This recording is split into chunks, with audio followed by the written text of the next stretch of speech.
प्रहरीले अलिकति केही थप कुराहरू पत्ता लगाएको थियो। अब फरेन्सिकमा चाहिँ उहाँ बहिनीको चाहिँ जहाँसम्म हामीलाई लाग्छ उहाँको बडी फेला परिसकेको भन्ने कुरा छ र यो फरेन्सिकमा पठाएको भनेको छ। प्रहरीले पनि सङ्केत गर्यो तर उसले प्रष्ट सूचना हामीलाई भन्न चाहेन। हामी भनिरहेका छौँ अझै 4 घण्टासम्म यसको अनुसन्धानमा जाँदैछ फरेन्सिक रिभ्यूको लागि, त्यो पछाडि हामी भन्छौँ। तर उसको श्रीमानले एउटा पनि सहयोग गरेन प्रहरीलाई भनेर भनेको छ। किनभने यो घटनामा डे 1 देखि हामी सशंकित थियौँ। हरेक कुरामा उसको हस्बेन्डले त्यो कुराहरू ढाँट्न खोजेको अवस्था थियो, लुकाउन खोजेको अवस्था थियो। त्यो कुरालाई हामी प्रष्ट भन्न सक्छौँ। हरेक स्टेपमा हामीले त्यो चाहिँ भनेका थियौँ र उहाँले स्वयं मलाई पनि उहाँले चाहिँ भन्नुभएको थियो कि कुनै पनि सञ्जालहरूमा तपाईँले समाचार नहाल्नुहोस्, यो मेरो व्यक्तिगत घटना हो, मेरो परिवारको घटना हो, you guys don't have any right to bring it in the public भनेको थियो। हजुर साथीहरू, यो एउटा ब्रेकिङ न्युज पनि हो यहाँ ममता काफ्ले भट्टको केसको सम्बन्धमा।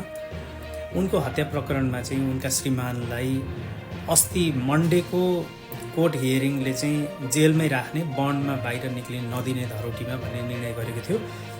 त्यसमा फरक मत राख्दै अपिल गर्दै एउटा चाहिँ पुनरावेदन जस्तो गर्दै उताका डिफेन्डेन्ट लयरहरूले चाहिँ अर्को कोर्ट डेट आज चाहिँ मागेका थिए।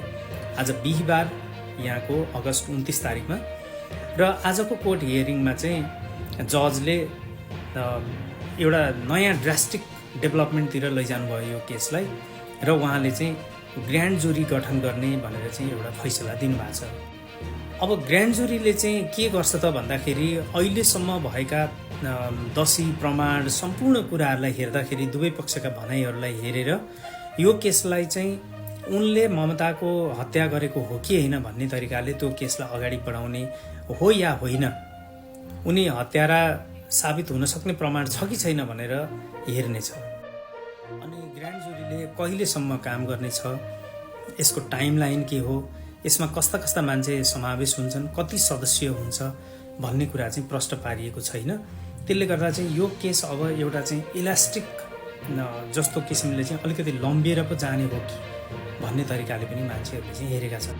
हुन चाहिँ आज नरेशको पट्टिबाट लयरहरूले, डिफेन्डेन्ट लयरहरूले ल्याएको मोसनमा चाहिँ उनीहरूले यो अक्टोबर 24 तारिकको प्रारम्भिक हियरिङ जुन छ त्यसलाई हटाइदिनु पर्यो भन्ने कुरा पनि उनीहरूले ल्याएका थिए र त्यसलाई चाहिँ जजले स्वीकार गर्नुभयो। ल ठिक छ, प्रारम्भिक चाहिँ हट्यो भनेर।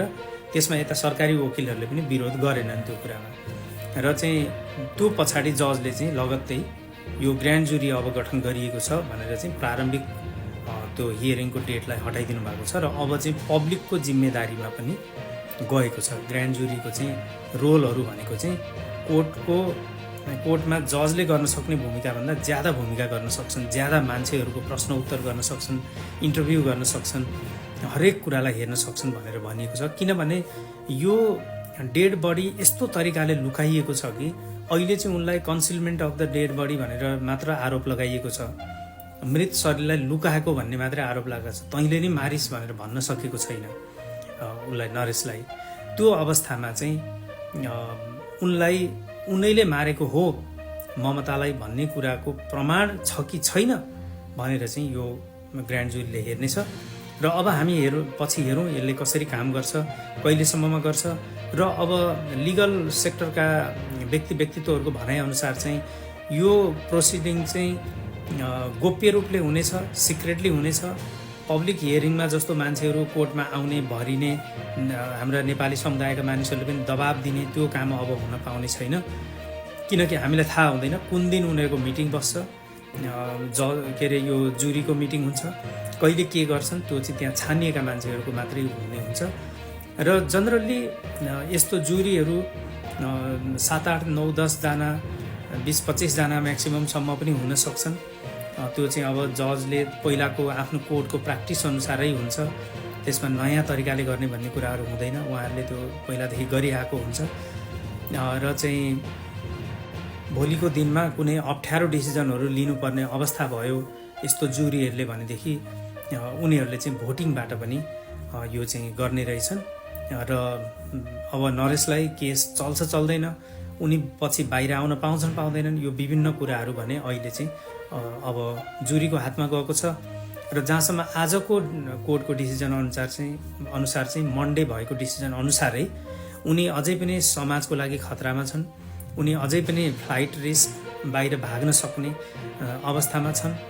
त्यसले गर्दा त्यो विभिन्न कुराको बेसिसमा उनलाई चाहिँ जेलभित्रै राखिने भनेको छ। अब यो जुरीले काम सकुन्जेलसम्म अथवा ग्रान्ड जुरीले कुनै डिसिजन दिएर ल उसलाई चाहिँ बेलमा बाहिर निकाल भनेर नबनेको खण्डसम्ममा नरेश चाहिँ जेलमै रहनेछन्। र अब बच्चाको कुरा भने बच्चाको हजुरआमा मामाहरू यहाँ अमेरिका आइसकेको अवस्था छ। त्यो मैले अघिल्लो पोस्टमै अपडेट गरिसकेको थिएँ र उहाँहरूले चाहिँ बच्चालाई हेरिरहनु भएको छ। बच्चा सकुशल आरामले बच्चा स्याहार केन्द्रमा चाहिँ बस्ने खाने पिउने गरिरहेछ र हजुरआमाले अहिले हेर्दै पनि हुनुहुन्छ। अब ग्रान्ड जुरी सम्बन्धी केही थप अपडेट आएको खण्डमा म तपाईँलाई पछि फेरि अपडेट गराउँछु। यो भने चाहिँ एउटा ब्रेकिङ पनि कुरा हो र यो केसले कस्तो मोड लिँदैछ भन्ने कुरा पनि हो। अब ग्रान्ड जुरीले चाहिँ कहिलेकाहीँ पब्लिक सेन्टिमेन्ट अनुसारको निर्णयलाई जोड दिएर त्यो फैसला गर्ने दिशामा जाँदो रहेछ भने कहिलेकाहीँ चाहिँ डिफेन्डेन्टपट्टिको कुराहरूको पनि उसले सुन्दो रहेछ। त्यसले गर्दा पक्कै पनि दुधको दुध पानीको पानी रूपबाट यो केस चाहिँ अगाडि आउला त्यो आशा गरौँ र मैले पनि त्यो आशा चाहिँ गरेको छु। ममता काफिल केस में कुछ नई बातें निकल कर आई हैं जो मैं आपके साथ शेयर करूंगा, लेकिन इस वीडियो से पहले उन महिलाओं का मैं शुक्रिया अदा करना चाहूंगा जिन्होंने पिछले वीडियोस में, पिछले क्लिप्स में कमेंट बॉक्स में आकर के अपनी कहानी शेयर की थी और बताया था कि किस तरीके से उन्होंने इस तरीके के हैवान हस्बैंड से मुक्ति पाई और अब अपनी जिंदगी अच्छे से गुजार रही हैं। दोस्तों, मैं इस वीडियो में आगे आपको कुछ बताऊं, लेकिन आपसे बस यही प्रार्थना है कि अगर आप किसी भी तरीके की डोमेस्टिक वायलेंस अपनी आस पड़ोस में देखते हैं, डोमेस्टिक एब्यूज़ देखते हैं, और जो महिलाएं हैं जिनको कहीं भी ये पता चलता है कि उनकी सहेलियां, उनकी रिलेटिव अगर इस तरह के डोमेस्टिक वायलेंस से सफ़र कर रही हैं, तो प्लीज़ इन बातों को बाहर लेकर के आइए। सोशल मीडिया आज के डेट में एक बहुत बड़ा औजार है, लेकिन साथ ही साथ हिदायत ये होगी कि अपने नाम को बहुत ज़्यादा डिस्क्लोज ना करें और अथॉरिटीज़ से संपर्क करें और अपने रास्ते को आसान बनाने की कोशिश करें। ममता काफिले को मैं ब्लेम नहीं कर रहा, लेकिन हाँ, इनका एक पोस्ट बहुत ज़्यादा वायरल हुआ है जिनमें उन्होंने एनोनिमस पोस्ट नहीं डाला बल्कि अपने नाम के साथ एक पोस्ट डाला कि वो डिवोर्स की प्रक्रिया के थ्रू जा रही हैं और उनके पति से कोई सपोर्ट नहीं मिल रहा, जिसकी वजह से चाइल्ड केयर में इनको बहुत सारी मुश्किलातों का सामना करना पड़ रहा है। मैं ममता काफिले को दोषी नहीं ठहरा रहा, लेकिन हाँ, जब आप एक नार्सिस्टिक हस्बैंड से डील कर रहे हों तो कई बातें आपको चुपके और बड़े ही शांत तरीके से करनी पड़ती है। अगर आपने ये बात बता दिया और खुल करके सामने आ गई तो कई बार चीज़ें आपके अगेंस्ट चली जाती हैं। अफसोसनाक है और ऐसा ही लग रहा है कि जो ममता काफिले करना चाह रही थी, अपनी ज़िंदगी को आसान बनाने की कोशिश कर रही थी, वही बात इस नार्सिस्टिक हस्बैंड को पसंद नहीं आई और कई हद तक इनकी माँ भी इसमें शामिल है। जैसा कि मैंने पहले वीडियो में आपको बताया था कि किस तरीके से वो चौपाड़ी शायद बोलते हैं, जो पीरियड्स के अंधविश्वास के रूल्स की वजह से जो ममता काफिल को बहुत ज़्यादा सहना पड़ रहा था। और मैंने पिछले वीडियोस में ये भी बताया था कि हर महीने 7 दिनों तक इनके साथ बिल्कुल छुआछूत वाली जो आप कह लीजिए बिहेवियर है वो किया जाता था। और अगर हर महीने 7 दिनों तक आप ऐसा करेंगे, 4 हफ्ते का एक महीना होता है और एक हफ्ता इनका स्ट्रगल भरा हो, तो ये बहुत ज़्यादा सफ़र कर रही थी, जिसकी वजह से बहुत सारी प्रॉब्लम्स आ रही थी खुद हस्बैंड और वाइफ के बीच में, और सास तो जो है वो आग में घी डालने का काम कर रही थी। आइए अब अपडेट्स के बारे में बात कर रहे हैं। अपडेट्स ये आए हैं कि जो गाड़ी नरेश भट्ट ने बेचा था वो गाड़ी अब पुलिस के कब्जे में है। अब उस गाड़ी में बहुत सारे एविडेंसेस हो सकते हैं या फिर बहुत सारे एविडेंसेस वॉश आउट भी हो गए होंगे, लेकिन टेक्नोलॉजी आज के डेट में इतनी ज़बरदस्त है कि कुछ ना कुछ वहाँ से भी निकलेगा।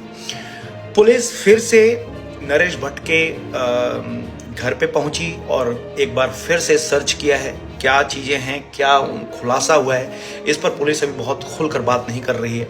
लेकिन अभी भी डेड बॉडी जो है, सॉरी मैं डेड बॉडी इसलिए कह रहा हूँ क्योंकि पुलिस भी अब ये मानकर चल रही है कि ममता काफिले का जिंदा होना नामुमकिन ऐसा प्रतीत हो रहा है, क्योंकि इतने एविडेंसेस मिल चुके हैं, डीएनए टेस्ट होने बाकी हैं, लेकिन ब्लड स्टेन्स मिले हैं। बाथ टब में बहुत ज़्यादा ब्लड स्टेन्स मिले हैं, जिस बाथ टब को भी सीज कर लिया है पुलिस ने। और अब सिर्फ एक ही चीज़ बचती है, उस बॉडी को ढूंढना। और जैसा मैंने आपको पहले बताया था कि नरेश भट्ट आर्मी में रह चुके हैं, और आर्मी में रहने वाले लोग ढीठ होते हैं। सॉरी, मैं पूरे आर्मी को इस तरीके का स्ट्रांग बनाया जाता है ताकि अगर वो दुश्मन के कब्जे में आ जाए तो जल्द अपने राज ना खोलें। तो एक बहुत मजबूत आर्मी की जो है मेंटेलिटी होती है, और उनसे राज उगलवाना एक बहुत ही मुश्किल काम है। तो पता नहीं नरेश भट्ट कब राज उगलेगा, ये समय ही बता सकता है। लेकिन फिलहाल इन्वेस्टिगेशंस बहुत ज़ोर शोर से चल रहे हैं। एक ही पॉजिटिव न्यूज़ मैं आपको बता सकता हूं, और वो ये है कि जो पुलिस चीफ हैं वर्जीनिया के, वो ये कह रहे हैं कि पॉजिटिव दिशा में हम मुड़ रहे हैं, और हमारे पास कुछ और भी सबूत मिले हैं जिसके बारे में अभी मैं नहीं बता पाऊंगा, लेकिन हाँ, इस बात के पुख्ता प्रमाण मिल रहे हैं